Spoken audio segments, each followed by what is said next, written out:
ಗೋವಾಗೆ ಪ್ರವಾಸ ಹೋಗಬೇಕು, ಗೋವಾದಲ್ಲಿ ಎಂಜಾಯ್ ಮಾಡಬೇಕು ಅನ್ನುವಂಥ ಕನಸು ಸಾಕಷ್ಟು ಜನರಿಗಿರುತ್ತೆ. ಈ ಬಾರಿ ಮಂಗಳೂರಿನಿಂದ ವಂದೇ ಭಾರತ್ ಎಕ್ಸ್ಪ್ರೆಸ್ ನೇರವಾಗಿ ಗೋವಾಕ್ಕೆ ಪ್ರಯಾಣ ಬೆಳೆಸಲಿದೆ. ಅತಿ ಕಡಿಮೆ ಅವಧಿಯಲ್ಲಿ ಆ ಎಕ್ಸ್ಪ್ರೆಸ್ ಟ್ರೈನು ಗೋವಾನ ತಲುಪಲಿಕ್ಕಿರುವಂಥದ್ದು. ನಾಳೆ ಅಧಿಕೃತವಾಗಿ ಅದನ್ನು ಪ್ರಧಾನಮಂತ್ರಿ ನರೇಂದ್ರ ಮೋದಿಯವರು ಅದಕ್ಕೆ ಚಾಲನೆಯನ್ನು ಕೊಡಲಿಕ್ಕಿರುವಂಥದ್ದು. ಹಾಗಾಗಿ ಈ ಬಗ್ಗೆ ತಯಾರಿಗಳಾಗ್ತಾ ಇದೆ, ಸಿದ್ಧತೆಗಳಾಗ್ತಾ ಇದೆ. ನಾಳೆ ಅಧಿಕೃತವಾಗಿ ಇಲ್ಲಿಂದ ಗೋವಾಗೆ ಟ್ರೈನ್ ಹೊರಡಲಿಕ್ಕಿರುವಂಥದ್ದು. ಹಾಗಾದರೆ ಈ ಟ್ರೈನ್ನ ವಿಶೇಷತೆಗಳೇನು ಮತ್ತು ಅದರ ವಿಭಿನ್ನತೆಗಳೇನು ಅನ್ನುವಂಥದ್ರ ಬಗ್ಗೆ ಮಾತನಾಡೋದಕ್ಕೆ ದಕ್ಷಿಣ ಕನ್ನಡ ಲೋಕಸಭಾ ಸಂಸದರಾಗಿರ್ತಕ್ಕಂಥ ನಳಿನ್ ಕುಮಾರ್ ಕಟೀಲ್ ಅವರಿದ್ದಾರೆ. ಅವ್ರ ಜೊತೆ ನಾನು ಮಾತಾಡ್ತೀನಿ. ಸರ್, ಈಗ ಗೋವಾಗೆ ಒಂದು ವಂದೇ ಭಾರತ್ ಟ್ರೈನ್ ಹೊರಡಲಿಕ್ಕಿರುವಂಥ ಅದರ ವಿಶೇಷತೆಗಳೇನು ಮತ್ತು ಎಷ್ಟು ಅವಧಿಯಲ್ಲಿ ಅದು ತಲುಪಲಿಕ್ಕಿರುವಂಥದ್ದು ಏನೆಲ್ಲ?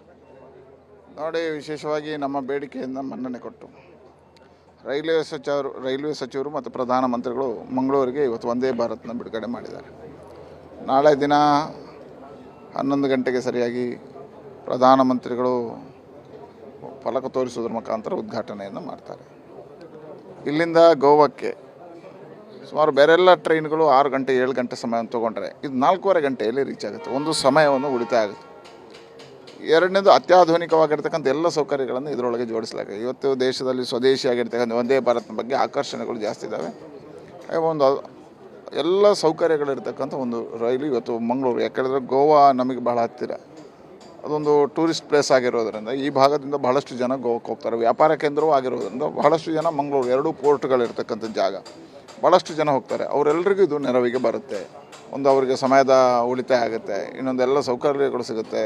ಮತ್ತು ಹಗಲು ಹೊತ್ತಿರ್ತಕ್ಕಂಥ ರೈಲು, ಬೆಳಿಗ್ಗೆ ಹೋಗಿ ಸಂಜೆ ವಾಪಸ್ ಕೆಲಸ ಮುಗಿಸ್ಕೊಂಡು ಬರ್ಬೋದು. ಹೀಗೆ ಎಲ್ಲ ಸೌಕರ್ಯಗಳಿರ್ತಕ್ಕಂಥ ಈ ರೈಲು. ಮತ್ತು ಮಂಗಳೂರು ಬಿಟ್ಟರೆ, ಉಡುಪಿ ಬಿಟ್ಟರೆ ಭಾಳಷ್ಟು ಕಡಿಮೆ ಸ್ಟೇಷನ್ಗಳಲ್ಲಿ ನಿಲ್ಲತಕ್ಕಂಥದ್ದು.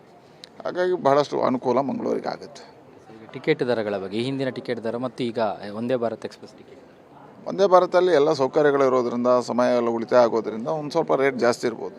ಆದರೆ ಮಂಗಳೂರಿನ ಜನ ಈ ಟ್ರೈನಿಗೋಸ್ಕರ ಕಾಯ್ತಾಯಿದ್ರು. ಭಾಳ ಬೇಡಿಕೆಗಳಿದ್ದು. ಇವತ್ತು ಅದನ್ನು ಪೂರೈಸಿದಂಥ ಕೆಲಸ ಆಗಿದೆ.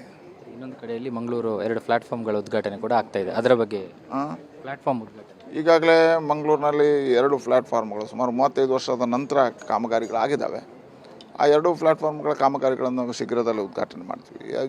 ಜೊತೆಗೆ ಮಂಗಳೂರಿನ ಇನ್ನೊಂದು ರೈಲ್ವೆ ಸ್ಟೇಷನನ್ನು ಅಭಿವೃದ್ಧಿಪಡಿಸ್ತಕ್ಕಂಥ ಕೆಲಸ ಕಾರ್ಯಗಳಾಗ್ತಾ ಇದ್ದಾವೆ. ಅದು ವೇಗದಲ್ಲಿ ಕಾಮಗಾರಿಗಳು ನಡೀತಾ ಇದೆ. ಹಾಗೆ ಇವತ್ತು ಮಂಗಳೂರು ರೈಲ್ವೆ ನಿಲ್ದಾಣ ಭಾಳ ಅಭಿವೃದ್ಧಿಯತ್ತ ಸಾಗ್ತಾ ಇದೆ, ಪ್ರಧಾನಮಂತ್ರಿ ನರೇಂದ್ರ ಮೋದಿ ಅವರ ಕೊಡುಗೆ ಆಧಾರದಲ್ಲಿ. ಈಗ ಗೋವಾ ಹೊರತುಪಡಿಸಿ ಮಂಗಳೂರಿನಿಂದ ಬೇರೆ ಕಡೆಗೆ ಎಲ್ಲಿಯಾದರೂ ಒಂದೇ ಭಾರತ್ ಹಾಕುವಂಥ ಯೋಜನೆಗಳಿದೆ, ಅದು ಚಿಂತನೆ? ಈಗಾಗಲೇ ಮಂಗಳೂರು ಕೇಳಿದ್ದೀವಿ. ಎಲೆಕ್ಟ್ರಿಫಿಕೇಷನ್ ಕಾಮಗಾರಿ ನಡೀತದೆ. ಅದು ಪೂರ್ಣ ಆದಮೇಲೆ ವಂದೇ ಭಾರತ್ ಬರ್ತದೆ. ಅದರ ಮಧ್ಯೆ ಮಂಗಳೂರಿಂದ ಕೊಚ್ಚಿಗೆ ಕೇಳಿದ್ದೇವೆ, ತಿರುವನಂತಪುರ ಕಾಸರಗೋಡು ಇದ್ದಂದು ಮಂಗಳೂರುವರೆಗೆ ಎಕ್ಸ್ಟೆನ್ಷನ್ ಈಗಾಗಲೇ ಕೇಳಿದ್ದೇವೆ. ನೋಡ್ತೀವಿ, ನಾವು ಮಾಡುವಂಥ ಪ್ರಯತ್ನಗಳನ್ನು ಮಾಡ್ತೀವಿ. ಇದಿಷ್ಟು ನಳಿನ್ ಕುಮಾರ್ ಕಟೀಲ್ ಅವರ ಮಾತು. ಕ್ಯಾಮ್ರಾ ಪರ್ಸನ್ ಅಶೋಕ್ ಜೊತೆ ಭರತ್ರಾಜ್, ಏಷ್ಯಾನೆಟ್ ಸುವರ್ಣ ನ್ಯೂಸ್, ಮಂಗಳೂರು.